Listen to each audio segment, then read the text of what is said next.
Hello. Welcome to the Sumo biology online classes. Sumo biology में आप लोग का स्वागत है।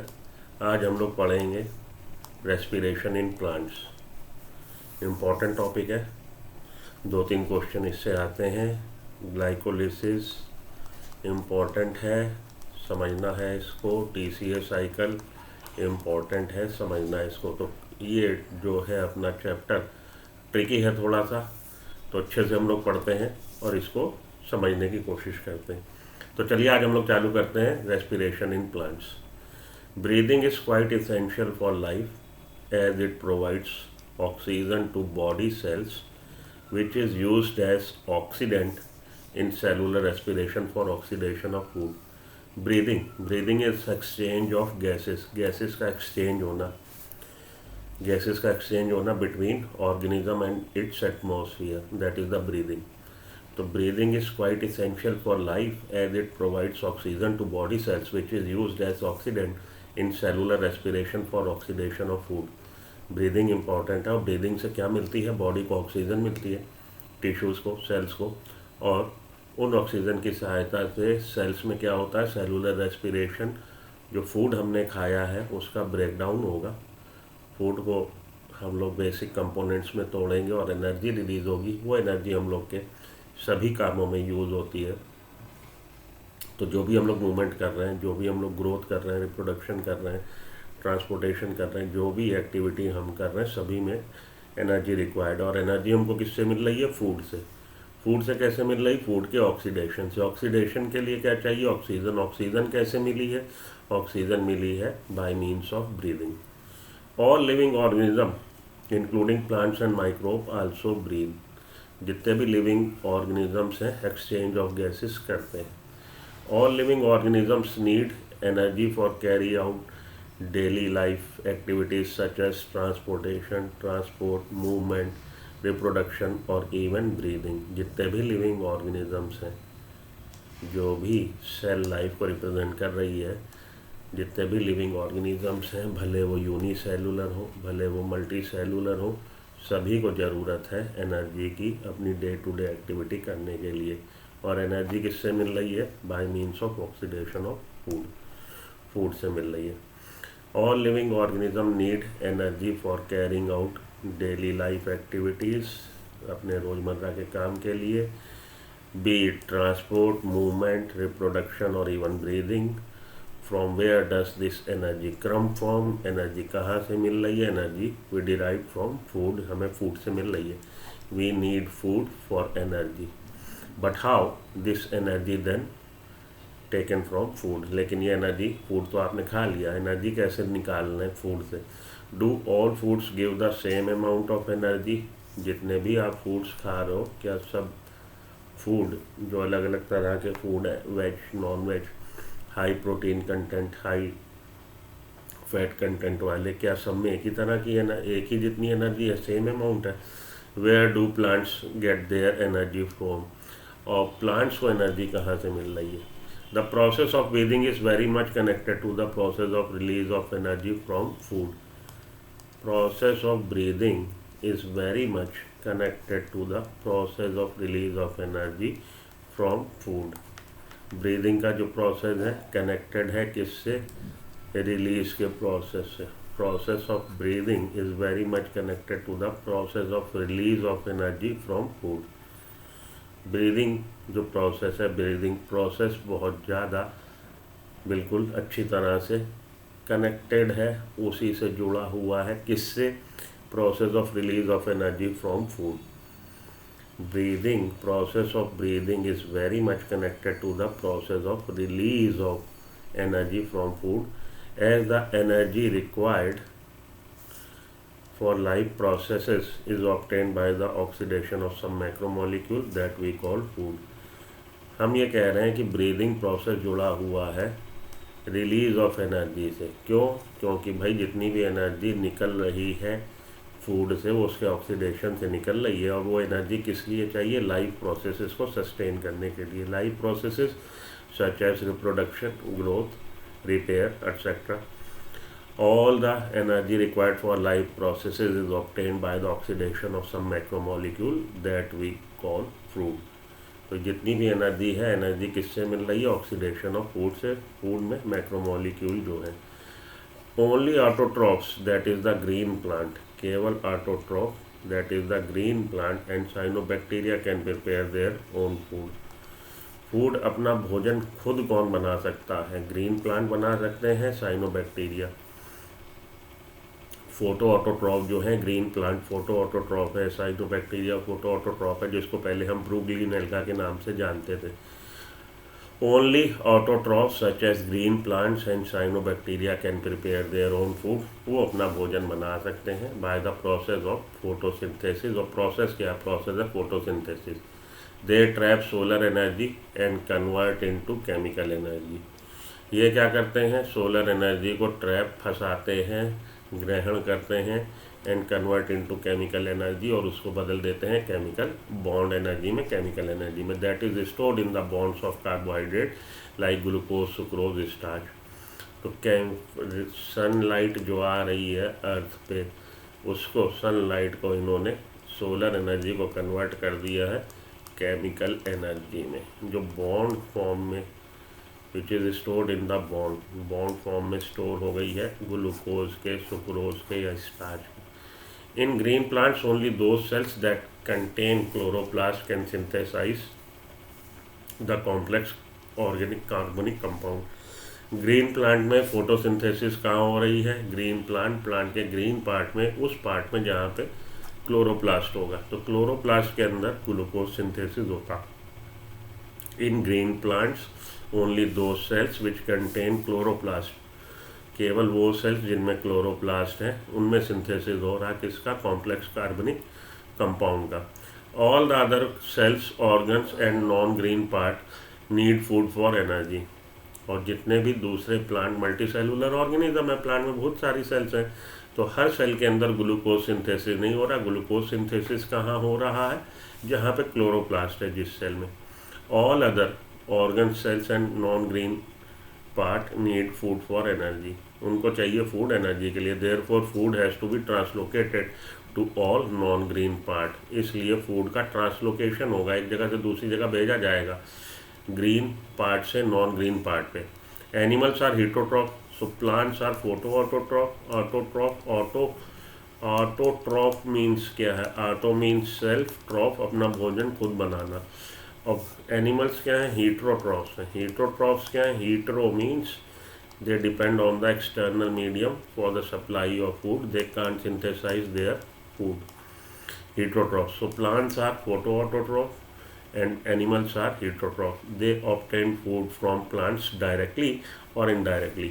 ये जो एनिमल्स है, ये डायरेक्टली या इनडायरेक्टली प्लांट पे ही डिपेंड है फूड के लिए। डायरेक्टली मीन्स हर्बीवोर्स होंगे, हर्बीवोर्स हर्ब्स वगैरह, शर्ब्स वगैरह को खाने वाले शाकाहारी हर्बीवोर्स, या तो ये हर्बीवोर होंगे। हर्बीवोर है तो डायरेक्टली प्लांट को कंज्यूम कर रहे हैं, तो डायरेक्टली डिपेंड है। और इनडायरेक्टली अगर कार्निवोर है, मांसाहारी, तो ये किसको खा रहे हैं? शेर है, जैसे शेर हिरन को खा रहा, तो शेर घास नहीं खा रहा, लेकिन अल्टीमेटली हिरन किसको खा रहा? हिरन तो घास को खा रहा। तो tiger for its food depend on the deer, and deer for its foods depend upon grass. So ultimately, indirectly, tiger is also dependent over grass, or we can say that green plant. So animals जो हैं, या तो directly या indirectly depend है किस पे? Food की supply के लिए प्लांट्स पे। Saprophytes like fungi are dependent on the dead and decaying matter. Saprophytes हमारे वो जो डिकम्पोजिशन करेंगे डेड ऑर्गेनिक कंपाउंड्स का, भले वो प्लांट ओरिजिन की हो, भले वो एनिमल ओरिजिन की हो। Saprophytes like fungi are dependent on dead and decaying matter. Dead decaying matter पे डिपेंड करते हैं, डेड मैटर पे, मृत पे, और डिकेइंग जिसका क्षय हो रहा हो। This section cellular respiration deals with. इस सेक्शन में हमने किसकी बात करनी है? इस चैप्टर में सेलुलर रेस्पिरेशन की बात करनी है। Deals with the process by which biological fuels और foods are oxidised in the presence of an electron receptor to produce large amount of energy। इस चैप्टर में हमने बात किसकी करनी है? हमने फूड की बात करनी। फूड को क्या बोल रहे हैं? बायोलॉजिकल फ्यूल बोल रहे हैं। फ्यूल ईंधन, ईंधन को जलाने से ऊर्जा निकलती है। आप पेट्रोल का कंबशन करते हैं और आपकी गाड़ी शुमाकर बना के आप गाड़ी को भगा ले जाते हैं। तो वहाँ पे फ्यूल क्या है? फ्यूल है पेट्रोल। तो एनिमल्स में फ्यूल क्या है? एनिमल्स फ्यूल जिसका आप कंबशन करेंगे, बर्न करेंगे, उसके बर्न करने से जो एनर्जी रिलीज हो रही है, उस एनर्जी की सहायता से व्हीकल मूव हो रही है। एनिमल्स किसको बर्न कर रहे हैं? फूड को। तो बायोलॉजिकल फ्यूल है वो, बायोलॉजिकल फ्यूल है। बायोलॉजिकल मीन्स कोई ऐसा रूप जिसमें लाइफ हो, बायोलॉजिकल फ्यूल। तो जीवन में जिसका इस्तेमाल हो रहा है एज अ कंबशन के लिए, कह लीजिए, वो फूड है। तो इन दिस चैप्टर हमने बात करने हैं the process by which biological fuels और food are oxidise in the presence of an electron acceptor. Electron acceptor की उपस्थिति में, इलेक्ट्रॉन एक्सेप्टर की उपस्थिति में ऑक्सीडाइज हो जाएगा फूड। तो oxidation is losing of electron and reduction is gaining of electron. तो गेन जो कर रहा है वो ऑक्सीजन है, तो ऑक्सीजन का रिडक्शन हो रहा है और फूड का ऑक्सीडेशन हो रहा है। तो हमें क्या चाहिए? ऐसा एक एक्सेप्टर, इलेक्ट्रॉन एक्सेप्टर चाहिए जो इलेक्ट्रॉन को एक्सेप्ट करके गेट रिड्यूस, रिडक्शन हो जाए उसका, और दूसरा चीज़ जो है उसका ऑक्सीडेशन हो जाए। कोई भी केमिकल रिएक्शन है, A+B जब रिएक्ट किया C+D बना, अगर if A get oxidised it means B get reduced. एक का ऑक्सीडेशन होगा, दूसरे का रिडक्शन होगा। ऑक्सीडेशन किसका हुआ? जो इलेक्ट्रॉन लूज कर रहा। रिडक्शन किसका हुआ? जिसने इलेक्ट्रॉन को एक्सेप्ट कर लिया। यहाँ पे फूड है, food in the presence of oxygen. Oxygen ने क्या किया? इलेक्ट्रॉन को एक्सेप्ट किया, तो oxygen get reduce to H2O and food get oxidise. Food का ऑक्सीडेशन होगा और ऑक्सीजन का रिडक्शन हो जाएगा। In the presence of electron acceptor such as oxygen to produce large amount of energy to drive the bulk production of ATP। तो electron acceptor की presence में food का ऑक्सीडेशन हो जाएगा और ऑक्सीजन रिड्यूस्ड हो जाएगी। ऑक्सीजन इलेक्ट्रॉन को एक्सेप्ट कर लेगी। ठीक है, चलिए आगे चलें। The mechanism of breakdown of food material within the cell to release energy and trapping this energy for synthesis of ATP। दूसरे शब्दों में हम बोलें कि ऑक्सीजन ने इलेक्ट्रॉन एक्सेप्ट कर लिया, दूसरे शब्दों में हम बोलें this mechanism of breakdown of food material. तो ये मैकेनिज्म, ये प्रक्रिया जिसमें फूड मटेरियल का ब्रेकडाउन हो गया, फूड मटेरियल अपने छोटे छोटे कई कंपोनेंट्स में विघटित हो गया। तो large bio macromolecule gate divided into smaller micromolecule. हमारा लार्ज मैक्रोमोलिक्यूल क्या है? स्टार्च है। स्टार्च का डाइजेशन कहाँ तक हो जाएगा? स्टार्च का डाइजेशन ग्लूकोज तक हो जाएगा, और ग्लूकोज का बाद में डिकम्पोजिशन, ब्रेकडाउन हुआ किस लेवल तक? CO2 और H2O। ग्लूकोज क्या? C6H12O6। तो ग्लूकोज का कंप्लीटली ब्रेकडाउन हो जाएगा up to its smaller components. The mechanism of breakdown of food material within the cell to release energy. ये प्रक्रिया जिसमें फूड का पूरी तरह से कंप्लीट ब्रेकडाउन हो जाता है विद इन द सेल के अंदर, टू रिलीज एनर्जी, जिससे ऊर्जा निकलती है, ऊर्जा रिलीज होती है, and trapping of this energy for synthesis of ATP। और इस ऊर्जा को सेल ATP के रूप में संग्रहित कर लेता है। यही है हमारा सेलुलर रेस्पिरेशन। तो सेलुलर रेस्पिरेशन क्या है?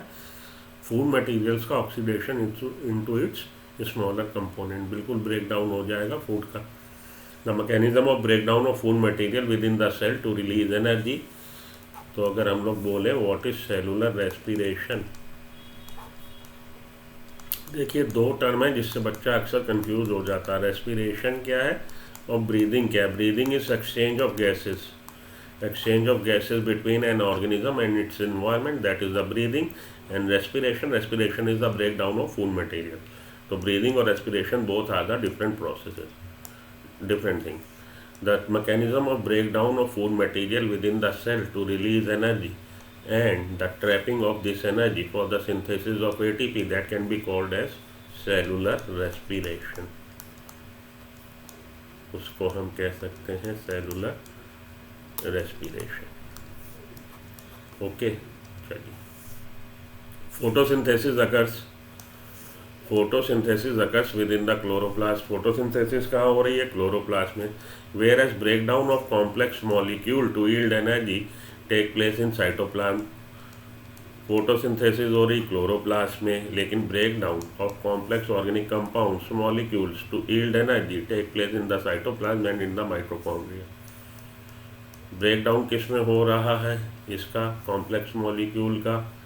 यूकैरियोटिक सेल में साइट ऑफ रेस्पिरेशन इस माइटोकॉन्ड्रिया, वेयरएस प्रोकैरियोटिक सेल में मीजोजोम्स, जो कि साइटोप्लाज्म के टच में होंगे.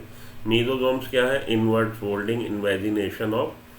Mesosomes are the inward invaginations of plasma membrane और cell membrane in prokaryotic cell. Prokaryotic cell में जो अंदर की तरफ invagination either circular और villiform, उसको हम लोग बोलते हैं मीजोजोम्स. तो फोटोसिंथेसिस होती क्लोरोप्लास्ट में, सेलुलर रेस्पिरेशन हो रहा है either in cytoplasm or in the mitochondria. In case of eukaryotic cell, it takes place in mitochondria. The breaking of the carbon-carbon bond of complex compounds through oxidation within the cells, leading to the release of considerable amount of energy, is called respiration. Carbon-carbon compound, carbon-carbon bond का जो breakdown हो रहा है, the breaking of carbon-carbon bonds of complex compound through oxidation within the cell, leading to the release of considerable amount of energy, is called respiration. उसी को respiration हम बोल रहे हैं. The compounds that are oxidized during these processes are known as respiratory substrate. और वो compound जिनका breakdown हो रहा है, जो ऑक्सीडाइज हो रहे हैं, उनको हम रेस्पिरेटरी सबस्ट्रेट्स बोल रहे हैं. In case carbohydrate, fats and fatty acids are being used, it is called floating respiration. Respiratory substrate का मतलब है कि जिस मॉलिक्यूल का हम ब्रेक डाउन कर रहे हैं, सेल जिस मॉलिक्यूल को जला रही है, ब्रेक डाउन कर रही है. प्रोटीन हो सकता है, फैट हो सकता है, कार्बोहाइड्रेट हो सकता है. हाँ, ये बात अलग है कि मोस्ट प्रेफरेबल जो है कार्बोहाइड्रेट्स होते हैं, और कार्बोहाइड्रेट्स में भी मोनोसैकेराइड होते हैं. तो most preferable substrate for cellular respiration is carbohydrate. Cell सबसे पहले किसको जलाना पसंद करती है? कार्बोहाइड्रेट को. लेकिन ज़रूरत पड़ने पे ये फैटी एसिड या प्रोटीन को भी जला सकती है, उसका भी ब्रेकडाउन कर सकती है. तो अगर सेलुलर रेस्पिरेशन में कार्बोहाइड्रेट का इस्तेमाल हो रहा, फैट और फैटी एसिड का इस्तेमाल हो रहा, तब हम बोलेंगे फ्लोटिंग रेस्पिरेशन. टर्म यूज होता है floating respiration. In case of floating respiration, the respiratory substrate can be or could be carbohydrate, fat or fatty acid. But if the cell is using protein, then it is said to be protoplasmic respiration. ये आपकी book NCERT में नहीं दिया, इसको थोड़ा सा note कर लीजिएगा, एक्स्ट्रा बात है यहाँ पे ही. ठीक है, चलिए आगे चलें. फ्लोटिंग रेस्पिरेशन और protoplasmic respiration. Fat and fatty acid can be used in hour of need. Fat और फैटी एसिड का भी इस्तेमाल कर सकते हैं. तो पहले हम किसका इस्तेमाल कर रहे हैं? सेल किसका इस्तेमाल कर रही है? कार्बोहाइड्रेट का. ये वही बात हो गई. मानिए आप प्योर वेजिटेरियन हैं, आप वेजिटेरियन हैं, आप नॉनवेज नहीं खाते, लेकिन आप किसी ऐसी जगह पे फंस गए या कहीं ऐसी जगह पहुंच गए जहाँ पे ऑप्शन नहीं है, आपको नॉनवेज खाना पड़ेगा अपने को बचाने के लिए. तो वही चीज़ यहाँ पे, fats and fatty acid can be used in hour of need. During oxidation within a cell, all the energy contained in respiratory substrate is not released free into the cell.